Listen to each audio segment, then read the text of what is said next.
उत्तर प्रदेश में टीचर भर्ती एक ऐसा मुद्दा है जो सालों से उलझा हुआ है। बस देरी, अनिश्चितता और बहुत लंबा इंतजार। लेकिन अब ऐसा लग रहा है कि कुछ बदलने वाला है। एक नया आयोग बना है, यूपी शिक्षा सेवा चयन आयोग, और वो कह रहे हैं कि वो इस पूरी प्रक्रिया को बदल देंगे। तो चलिए आज हम सीधे आयोग के अध्यक्ष प्रशांत कुमार के बयानों से ही समझने की कोशिश करते हैं कि आखिर उनका प्लान है क्या, और सबसे जरूरी बात, आने वाले महीनों में होने क्या वाला है। और देखिए, ये बात कोई और नहीं बल्कि खुद आयोग के अध्यक्ष मान रहे हैं। सोचिए, बस ये एक लाइन भर्ती पेंडोरा बॉक्स की तरह है। ये एक लाइन ही काफी है उत्तर प्रदेश में टीचर भर्ती को लेकर जो सालों की फ्रस्ट्रेशन और अविश्वास है उसे बताने के लिए। पर सवाल ये है कि ऐसा क्यों है? आखिर इस पूरी प्रक्रिया को एक पेंडोरा बॉक्स कहा ही क्यों जाता है? तो चलिए थोड़ा और गहराई में जाते हैं और समझते हैं कि ये पेंडोरा बॉक्स वाली फीलिंग आती कहाँ से है। देखिए, ये कोई एक दो दिन की बात नहीं है। सालों से एक ही कहानी चल रही है, एक विशिष्ट साइकिल आप कह सकते हैं। एग्जाम में देरी होती है, फिर वो किसी कानूनी पचड़े में फंस जाते हैं, और इन सब के बीच जो सिस्टम पर भरोसा होता है ना, वो धीरे धीरे खत्म होने लगता है। और ये एक ऐसा अनुभव है जिससे न जाने कितने ही लोग गुजरे हैं। मतलब एक साफ सुथरे रास्ते के इंतजार में कितने ही घंटे, कितनी ही उम्मीदें सब दांव पर लगी रहीं। तो यही वो माहौल है, यही वो जमीन है जिस पर अब एक बड़े बदलाव की उम्मीद की जा रही है। तो ठीक है, प्रॉब्लम तो समझ आ गई। अब बात करते हैं सल्यूशन की, और इसका हल एक बहुत बड़े कदम के रूप में सामने आया है। एक सिंगल पावरफुल नई बॉडी बनाई गई है जो अब सारी की सारी टीचर भर्तियों को अकेले ही हैंडल करेगी। और ये है वो नया आयोग। इसके अध्यक्ष है प्रशांत कुमार, और उनके मुताबिक इसका सिर्फ एक ही मेन मकसद है, एक ट्रांसपेरेंट और टाइम पर भर्ती प्रोसेस को पक्का करना।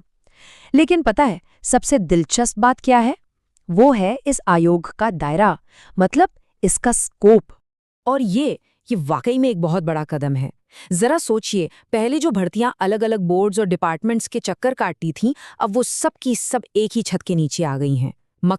मकसद साफ है, इस पूरे सिस्टम को स्ट्रीमलाइन करना और जो भी गड़बड़ियां होती थीं उन्हें खत्म करना। चलिए अब आते हैं सबसे बड़े और सबसे जरूरी सवाल पर। ये जो नकल और करप्शन की गहरी जड़ें हैं ना, उनसे ये नया आयोग कैसे निपटेगा? क्योंकि असली चुनौती तो यही है, और इसके लिए आयोग एक खास प्लान के साथ आया है। तो यहाँ पर ना एक मल्टी लेयर्ड, मतलब कई परतों वाली सिक्योरिटी का प्लान है। पहला, नकल रोकने के लिए एआई का इस्तेमाल होगा। दूसरा, इम्पर्सनेशन, मतलब कोई किसी और की जगह एग्जाम ना दे पाए, इसके लिए अब फॉर्म भरते समय ही बताना पड़ेगा कि आपका कोई जुड़वा भाई या बहन है या नहीं। तीसरा, सारी परीक्षाएं ओएमआर बेस्ड होंगी, मतलब जवाब मशीन से चेक होंगे, जिससे किसी भी तरह की इंसानी गलती या भेदभाव की गुंजाइश ही खत्म हो जाए। और आखिर में सिर्फ उन्हीं सेंटर्स को चुना जाएगा जिनका रिकॉर्ड एकदम साफ सुथरा हो। तो कुल मिलाकर परीक्षा की पवित्रता बनाए रखने के लिए हर मुमकिन कोशिश की जा रही है। अच्छा, तो ये सब तो हो गई तैयारियों की बात। अब आते हैं उस मुद्दे पर जिसका शायद सबको सबसे ज्यादा इंतजार है, एग्जाम कब होंगे। तो सुनिए, आयोग ने आने वाले महीनों के लिए एक पूरा का पूरा सॉलिड प्लान अनाउंस कर दिया है। तो ये है आने वाले कुछ महीनों का क्लियर कट रोड मैप।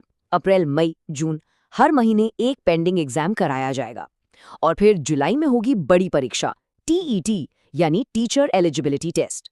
इसमें करीब 25 से 30 लाख लोगों के शामिल होने की उम्मीद है, और इन सब के रिजल्ट्स की उम्मीद सितंबर तक की जा रही है। हाँ, लेकिन यहाँ एक बात समझना बहुत जरूरी है। ये जो अभी का शेड्यूल है ना, ये असल में पुरानी जो अटकी हुई भर्तियां थी उनको पूरा करने के लिए है। मतलब नई भर्तियों का ऐलान करने से पहले आयोग का पूरा फोकस इस बैकलॉग को क्लियर करने पर है। तो इस बैकलॉग में क्या क्या है? सबसे पहले बात करते हैं असिस्टेंट प्रोफेसर की। करीब 900 पद हैं, जिनके लिए विज्ञापन तो पहले ही आ चुका था, लेकिन भर्ती अटकी हुई थी। अब ये प्रक्रिया शुरू हो रही है।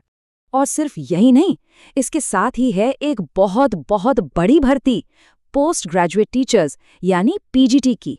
करीब 13,000 पद। सोचिए, 13,000 पद जिनकी भर्ती प्रक्रिया रुकी हुई थी, उससे भी अब आगे बढ़ाया जाएगा। ये नंबर अपने आप में बताता है कि ये कितना बड़ा भर्ती अभियान होने वाला है। लेकिन कहानी सिर्फ बैकलॉग क्लियर करने पर ही खत्म नहीं होती। आयोग इससे भी आगे की सोच रहा है। उसका एक लॉन्ग टर्म विजन भी है, और वो है एक ऐसा सिस्टम बनाने का जो स्टेबल हो और प्रेडिक्टेबल हो। मतलब क्या है इसका? इसका मतलब ये है कि भविष्य में जो लोग टीचर बनने की तैयारी कर रहे हैं, उन्हें एक अंदाज़ा रहेगा। उन्हें पहले से पता होगा कि भई हर साल किस समय वैकेंसीज आ सकती हैं, कब एग्जाम्स हो सकते हैं। ठीक वैसे ही जैसे दूसरे बड़े पब्लिक सर्विस कमीशंस का एक फिक्स्ड एनुअल कैलेंडर होता है। और इस बात को आयोग के अध्यक्ष का ये बयान और भी पक्का करता है। वो कहते हैं कि ये एक लगातार चलने वाला प्रोसेस होगा। जैसे ही उन्हें अलग-अलग डिपार्टमेंट से और पदों की जानकारी मिलेगी, वो उन्हें प्रोसेस करेंगे और आगे की परीक्षाओं का ऐलान करते रहेंगे। तो एक नया आयोग, नई टेक्नोलॉजी और एक क्लियर कैलेंडर, ये सब मिलकर उत्तर प्रदेश में टीचर भर्ती के लिए एक नई सुबह का वादा तो जरूर करते हैं। लेकिन दिन के आखिर में सवाल घूम फिरकर वहीं आ जाता है। क्या ये नई प्रणाली, ये नया सिस्टम उस पेंडोरा बॉक्स को हमेशा हमेशा के लिए बंद कर पाएगा? इसका जवाब तो अब सिर्फ वक्त ही